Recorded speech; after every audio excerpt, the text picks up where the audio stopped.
Okay, it is that time again, the Grime history lesson, and today I'm joined with the East Connection founder, the Deja Vu FM founder, one of the would say that one of the people that's done a lot for Grime and has put the scene on, done massive things. I'm here with Diesel D Power. What's going on? Good evening, mate. You right, Augie? What's going on, Deez? All good, man. Deja. Yeah, man, I've been waiting for this one. Trust. I feel like this one's been like, I don't know, like 15 years in the making. Yeah.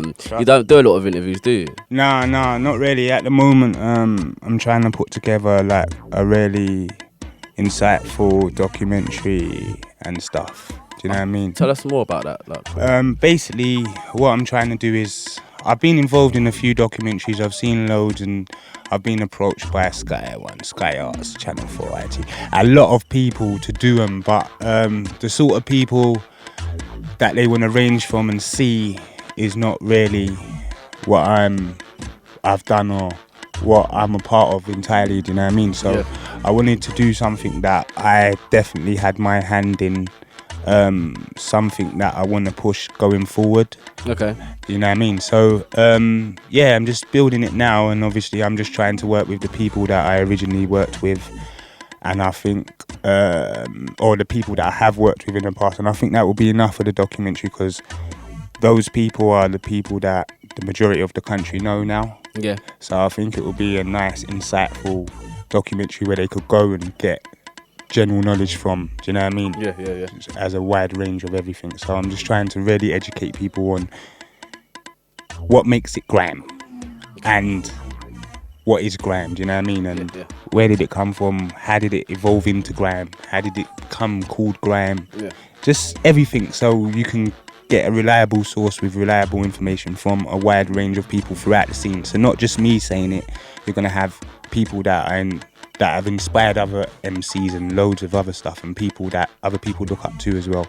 So Brilliant. They'll see, you know what I mean? So, like, I feel like this is going to be a long interview. I've got loads of questions for you. So let's just go from the jump. Like, where did it start musically for you? Musically, for me, growing up in school, I was in school with like Nicky Slim Ting, who's doing Intent films now. Jam was also in school with me, and a few others, but I used to start off as a jungle DJ.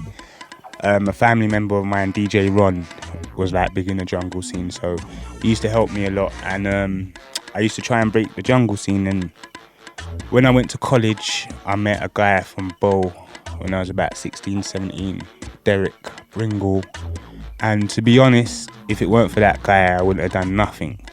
Because he took me, because I was from Walthamstow, E17, he took me to Bow, and he said, nah, you got to link up with Genius and Wiley. Yeah.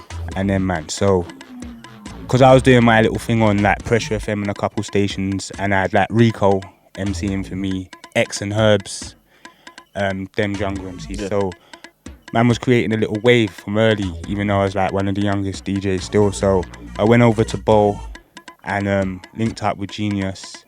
Went to Wiley's house, and then that was it. I like just moved in with my mate in Bow, Derek. His mum was like, yeah, stay here, you're cool, you're good, we've got a spare room. So I was like, yes, now I can get busy. So like I moved to Bow. I was bang on Roman Road. So then it just started from there. Linked up with G. Me and G became good mates. Me, G and Slimzy. Then I used to do like other bits and bobs with Slimzy. So I used to stay at Slimzy's house a lot. We was good mates. Then Genius's nan used to live in Stepney, which they've built a load of new flats and that now. But before they started building the flats, they moved her out, but we still had the flat. So me and Genius moved into the flat. Yeah. And you know what came next, innit?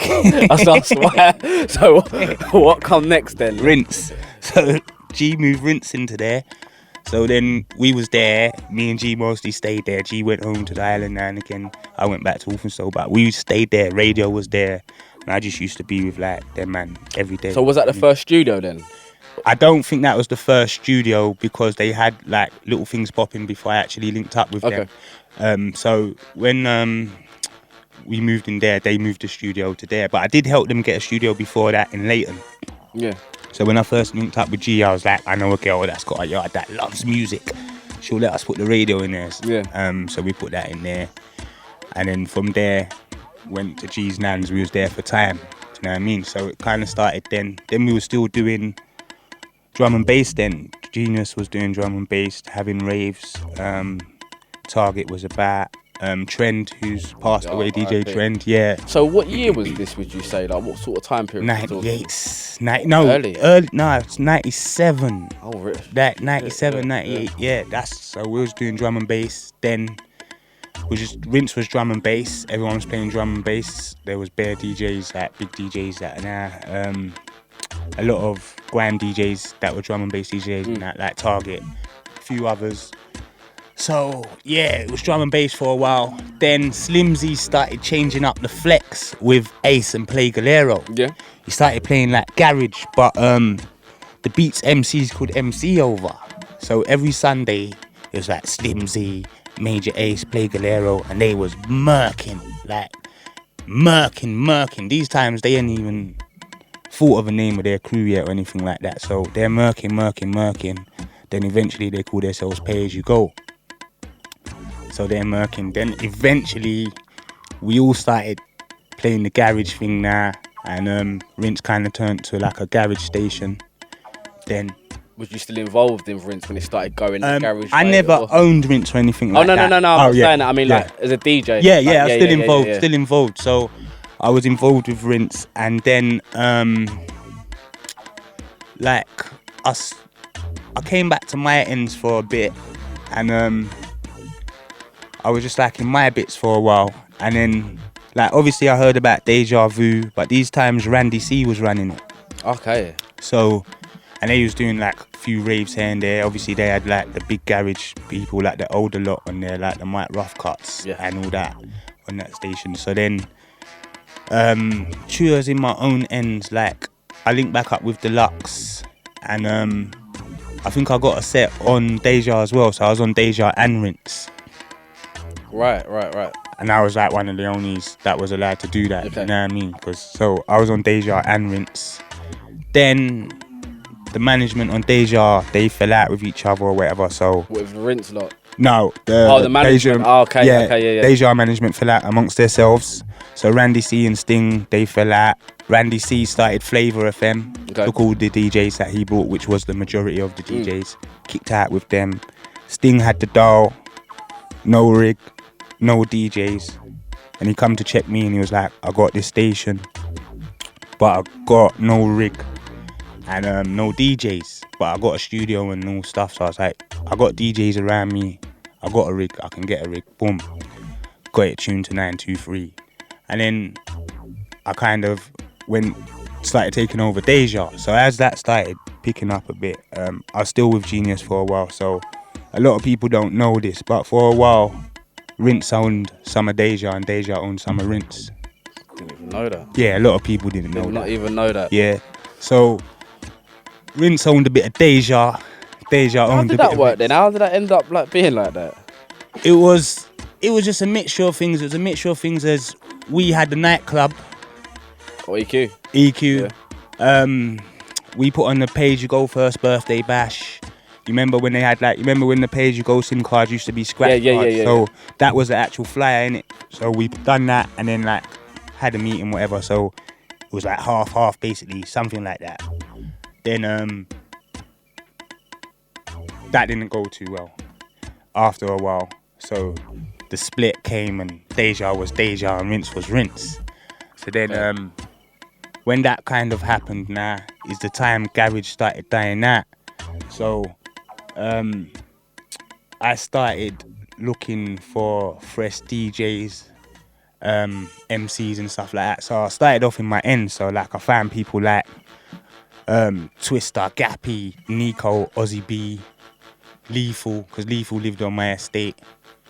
So Lethal always used to say to me, D's, take me radio, but he was a little younger than me. Yeah. To be like, Max, you ain't ready for this music thing yet, you get me? But obviously, he had grown up now, he'd put his crew together, he had bars, so I was like, alright, cool, this is what I'm gonna do. We ain't got a lot of sets, so I gave More Fire Crew 2 sets.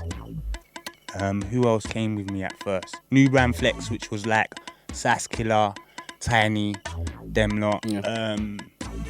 Then I got Meridian. I linked up with Skeppy. Then I got Meridian. Then I linked up with Chronic and them. I got Slew them. Then Strider. I met Strider with Wiley. He came to me and said, look, I got a crew. They're called Rough Squad. Rapid, rare. I beg you, give us a shot, these. So I said, you know what, Tuesday is Tuesday Strides. I haven't heard of Rough Squad, but here's a set. Then obviously Wiley's phoned me, he's like, I'm not in Pay As You Go no more on site and Roll Deep. I want a set. Gave Roll Deep a set. Then Bionics went to college in South and he knew Remedy and Gender and a few others. Yeah. So he hooked me up. He hooked them up with me. So I had a meeting with like Gender, Remedy, Any, and that's R.I.P. Any course. So then we linked up, Da Vinci, they come to my house, listened to their music, gave them a set. You know what I mean? That's when I first met Da Vinci. So that was kind of the basis of Deja. So, and before that, I've jumped the gun a bit. The first crew that I kind of linked up with was Nasty Crew.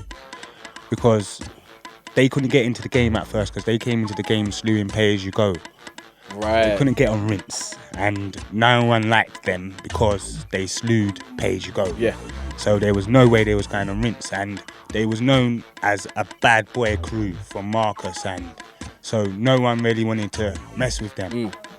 But I knew they were sick in it, so I was like, had a meeting with them. I was like, guys, I know man are from the roads, rare. But this is how man's running my thing. I'm telling you, if you man just run your thing properly, you'll be massive. Everything will work out, you get me? So boom, their man was blessed, Storman and Sharky, Matt 10. Marcus was cool. And then they came on shortly after. Marcus went to jail for a while. So like they were just banging away. Then you've seen what Nasty Crew have become, do you know what I mean? So then it went from strength to strength. And then from then the scene kind of like started forming, and then it was about, wow, everyone's listening to us through their stereos. No one knows what we look like. Everyone's making up imaginary images in their head of what we could possibly look like based on our voices. So I was like, nah, I'm sure we're big enough to go and do a show. Do you know what I mean? So I said to Sting, you know what, let me try something. And we tried Young Man Standing. I was going to talk about that, yeah. Do you know what I mean? So how did that come about then?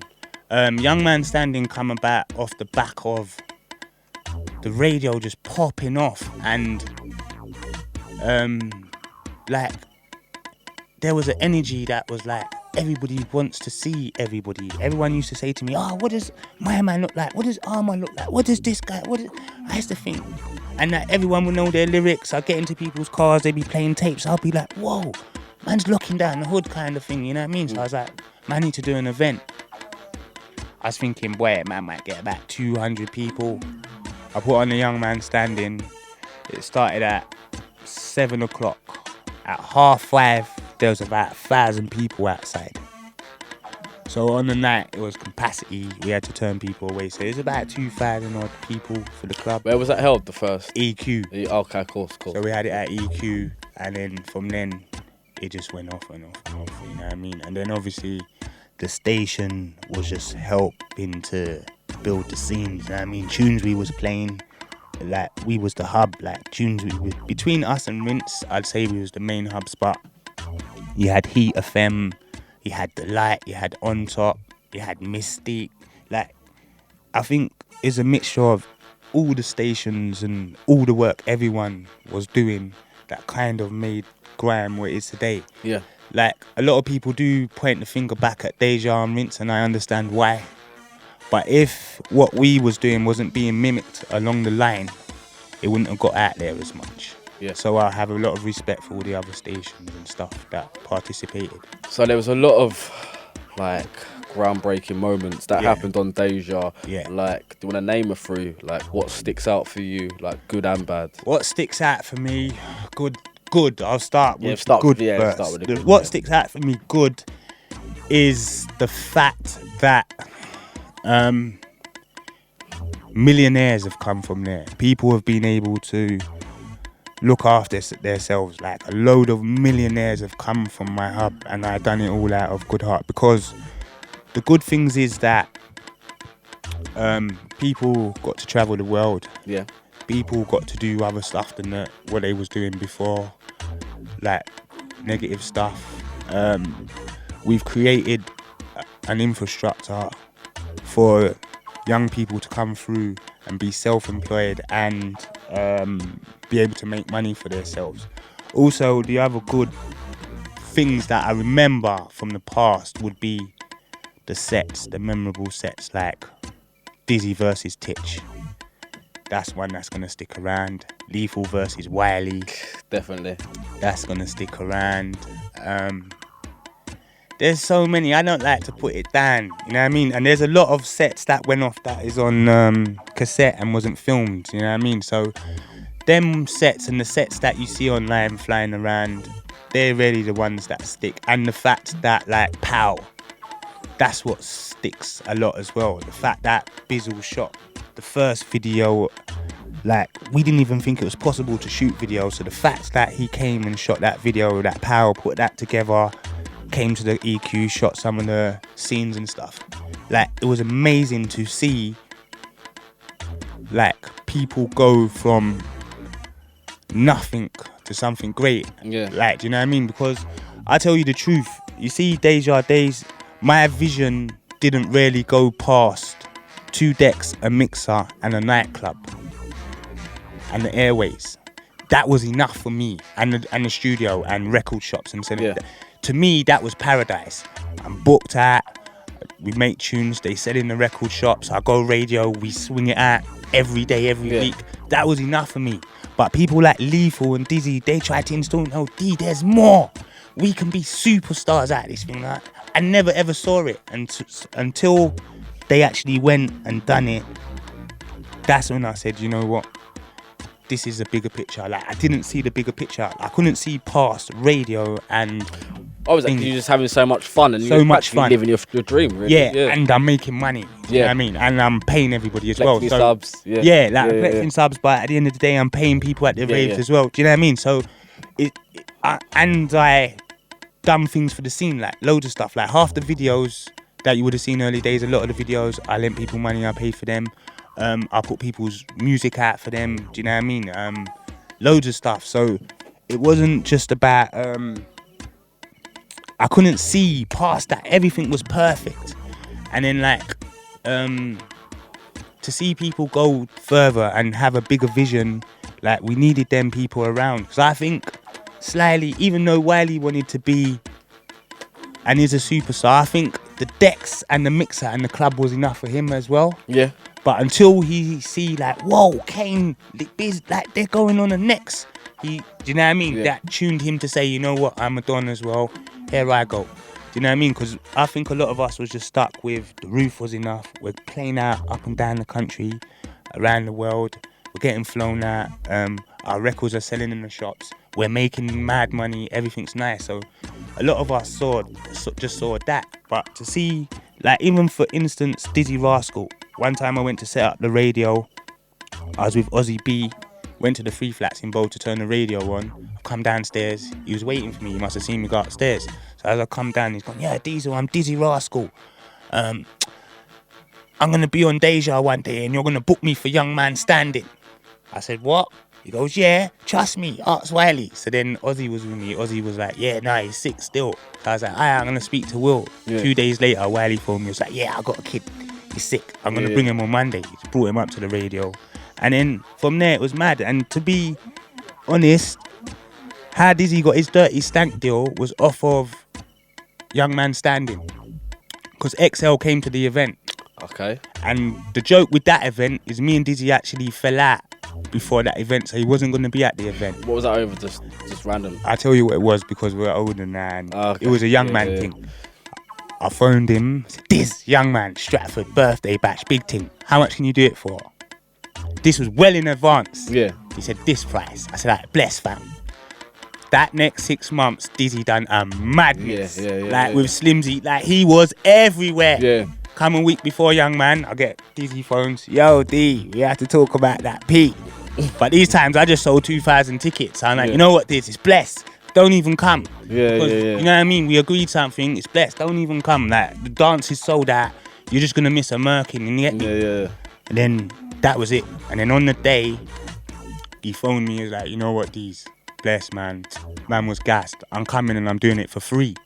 So I was like, nah. I don't want you to do it for free. I just want you to do it for the same price that we agreed. So he come. Then he phoned me and said, like, the label wanted to come and see whatever. Then he performed that night. And till this day, I don't think no one's done what Dizzy done at that night, or Young Man Standing at Rex that night. Do you know what I mean? Yeah. He got a Jackham, and then I think he spat for acapella for 10 minutes and was getting Jackhams off his acapellas.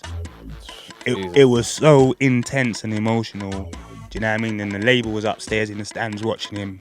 Next week they made him an offer for the deal. You know what I mean? Yeah.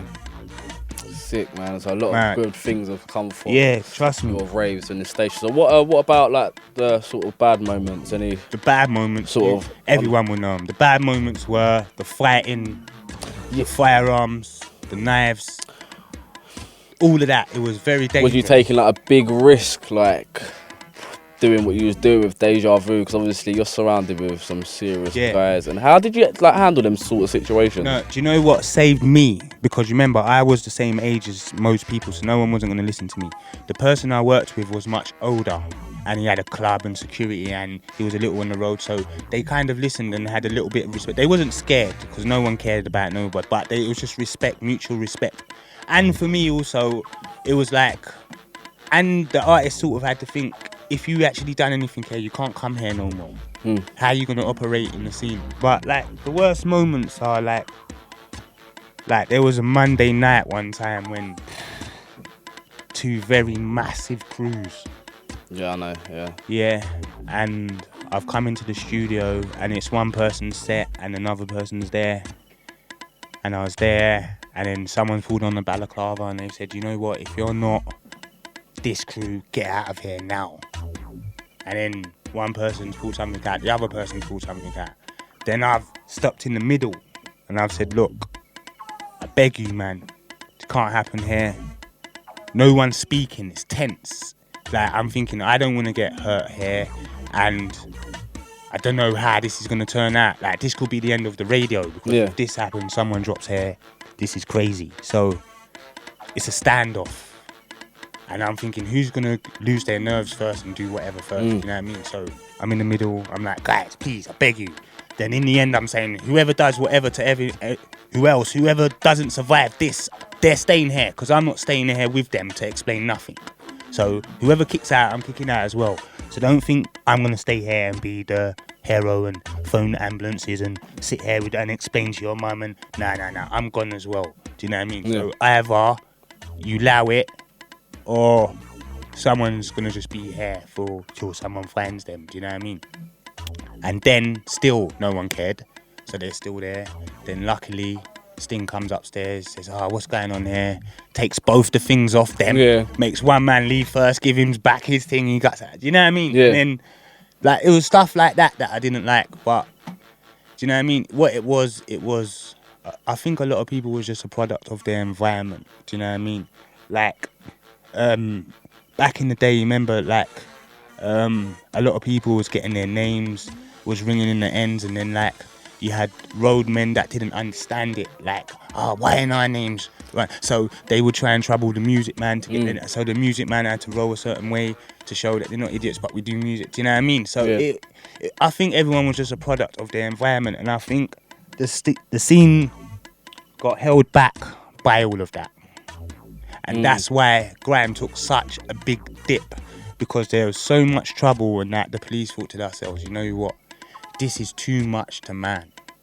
Let's just lock everything off and get rid of everything, and let's make these guys start again. Do you know what I mean? And that's what they done, and that hurt so many people. Like, that hurt the scene. It hurt like a big percentage of the scene. A lot of people still haven't come back into the scene from that gap, because their lives got involved in other stuff, on having to make money and survive, so they don't do music no more. So I've seen a lot of people come back now since certain events and certain things are going on, but do you know what I mean? It's just because of what's going on now. They haven't done any music, or do you know what I mean? So I think now everyone's kind of learnt their lesson. So when did Deja Vu like die down? Deja Vu died down because of drama.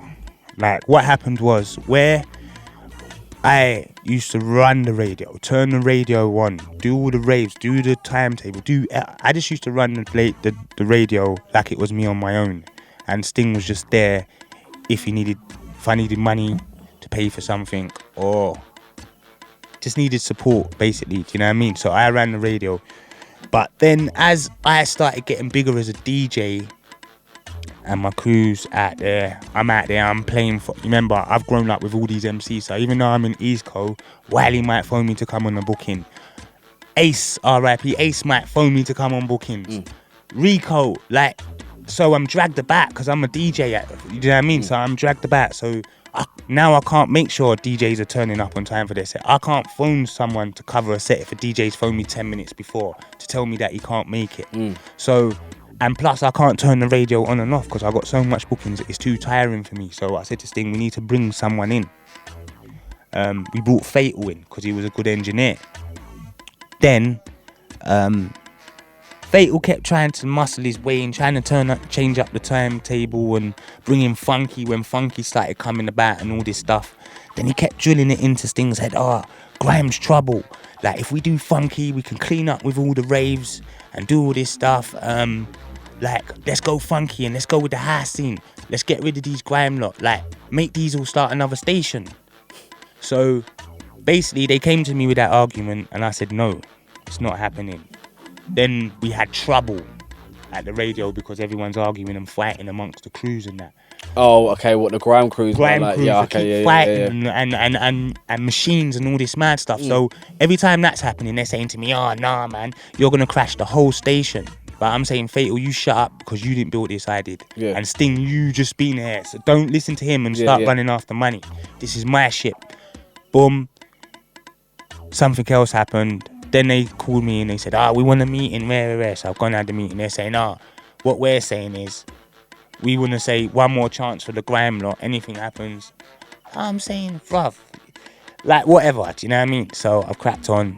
Boom. We've done a show. Musketeers have come up there. So was that when you was you mixing? Yeah. Yeah. So Maxwell used to be with us or whatever. Then for whatever reasons we fell out, whatever. Then they come to clash us on the radio, and I said no. But they've come with like 30 man. Is that what it was when it went all a bit quiet? No, I tell you exactly because I'm going to tell the truth and I'm not going to lie. Cool. Yeah, they come up to the radio, they banged on the door. I opened the door. They come in. Then they kept coming in, like, bare man. So I was thinking, what's this? Alright, cool. So, like, I've gone downstairs, come back up. They're here, they're like clashing. Like, no one's clashing. Then when they're leaving, because I'm out on the roof, like, I'm not inside. I'm out on the roof because it's a closed space. Like, 30 man, what have you come here for? Like, I'm on the roof, innit? Like, if anything. So, Lady Fury, when she's leaving, she's pulled the decks on the floor and smashed the decks. Right. Do you know what I mean? Left, gone downstairs. Then they thrown bricks through my car window. Oh, like they thrown bricks through my car window. That's happened. The ends didn't like that. And madness went down. A serious madness. Yeah. That was it. You get me? Yeah. Like, that was it. Because you don't touch my stuff. You don't, not me.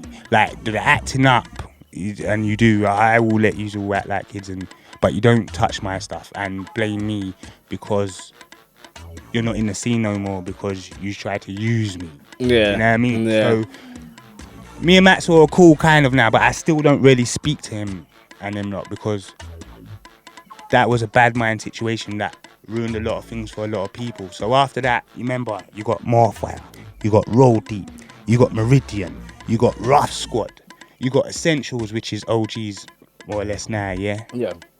You got all these other big DJs, and no one's got no platform. Do you know what I mean? So then, boom, that's how I went and linked up with Raw Blaze. I said, you know what? You man keep that station, bruv. Because I know Grime's the truth. So you man run with your funky thing. I don't want to be a part of that funky thing. Yeah, I know my thing, innit? I built this. I'm not walking away from this for no money. I don't care how much raves you lot are going to do and funky dance. I'm gone with the man them. So I left, all the man them come with me. All the crews, everybody came with me to Raw Blaze. But then, because now it's just me, so I got to pay for the studio. I'm trying to stay on like how Deja was on, so I'm using loads of rigs. I'm doing loads of stuff, you get me? So, boom. Man's doing other stuff to survive, to keep the radio going. In the end, man had the bandits. Man went to jail. Boom. Let me show you how it even gets deeper. You remember, like, them man have like voted me out of Deja to say like it's funky now. So if you wanna stay, you're the only grime DJ, only your set. That was the deal. Only I could play grime with my crew or whoever I wanted on my set, but there was no other set. So I kicked out. So now we're all doing Raw. I have to do other stuff. So I got P for my youths, myself, the radio, decks, this, that, mixer, man, drop the mic every day, you get me? Bare stuff. So eventually it went wrong. I went to jail for a bit, you get me? Yeah. So let me tell you the deeper story. When I came out, I'm like, boom, everyone's waiting for me while I'm in jail to like Maximum. Everybody, remember, I just bought Maximum. Yeah. So he was with me, his career's about to take off. Rough squad's waiting, everybody's waiting. So when I come out of jail, everyone's gassed. Yes, D's back radio, we're good to go. Come out, but I can hear like African station on the dial. On 93? Nah, 90, oh, 90, 9 0. Yeah, 9 grand. Yeah. So I'm like, I know the guy, and I know Fatal used to set up for him. Yeah. So I phone Van Dyke, like, Van Dyke, why are you on my dial, cuz?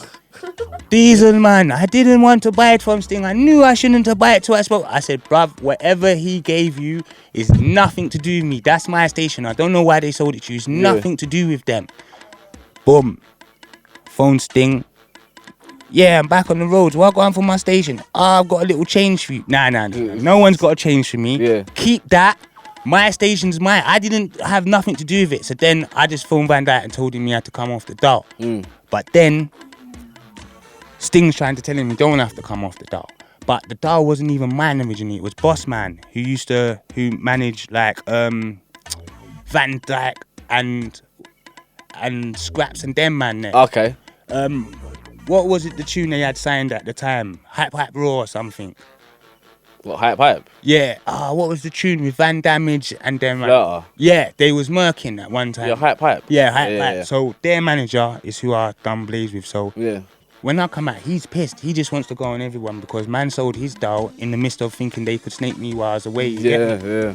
So we had that madness for a little while, and then in the end, like, I kind of just knocked it on the head. But then, like, people, like, Rough Squad Rapid phoned me. He was like, "These man, boy, we've been waiting for months. You get me? Obviously, you brought us, you gave us our thing. Like, we're with you, innit? We're a squad, but like, we need to get on. We got releases. Like, how are you gonna feel if we go and rinse?"